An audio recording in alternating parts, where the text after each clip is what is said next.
rapid development of city roads, flyovers, underpasses, ring roads, reorganization of wards, a plan for decongesting traffic and ensure that the city meets the challenges of wastewater and flooding. Well, there's clearly an unprecedented attention on urban development in Hyderabad, and we are speaking with Mr. Gauri Shankar Nagabhushanam, CEO India Business Parks, CapitaLand, and Sri Arvind Kumar, Special Secretary to the Government of Telangana. All right, Mr. Arvind Kumar, we've spoken about lots of good things which are happening in Hyderabad. The biggest challenge remains governance. How have you resolved the city governance issues? If you can just give us that which other cities can probably learn from, if it works. I think it's very simply, it worked out for us in the sense we have a minister who is hands-on on urban issues, Mr. K.T. Ramarao, and we work like a corporate team where he, along with me and my HODs, my senior officers, we sit together and we kind of take up very strategic reviews on planning aspects, say traffic, greenery issues, water supply, electricity. So this is more of a strategy planning we do once a month. And after that, we are given absolutely free hand to kind of achieve the kind of deliverables which we have. So things like, and we try and make it in a manner that all age groups are kind of covered. So as you mentioned, we recently opened 23 kilometers cycle track, fun activity. At the same time, it's the only one of its kind in India, and it has generated a lot of interest. So I see thousands of cyclists going every day. It's 24/7, well lighted. We have Formula E. Last year it happened. This year again it will be happening. So something for youth which keeps us excited. Greenery within city, it was 24%. We are already reaching 30%. This is all effort of last 4 years. And so then restoration of heritage places. Idea is every interest of different age groups, intellectuals, daily users, middle income groups, we are trying to address those issues.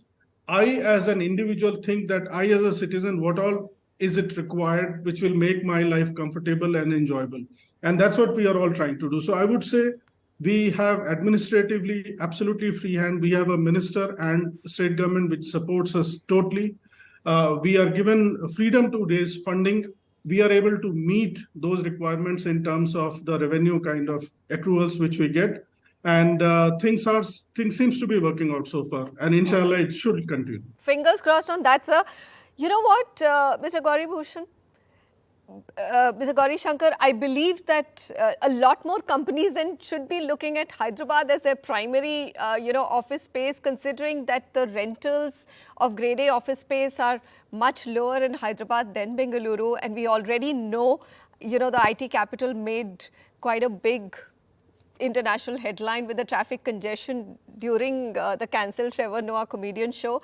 Tell me, why is it still not the primary office, and what will it take for it to become one, Hyderabad? Thanks for putting me in a spot, Manisha. I'm going to bat for all the cities in India. Good for Indian cities to benefit from more foreign capital and foreign institutions coming in. Bangalore has benefited from a few things in the past, and if you look at fundamentally, any city, what institutions look for is good infrastructure, both physical and social.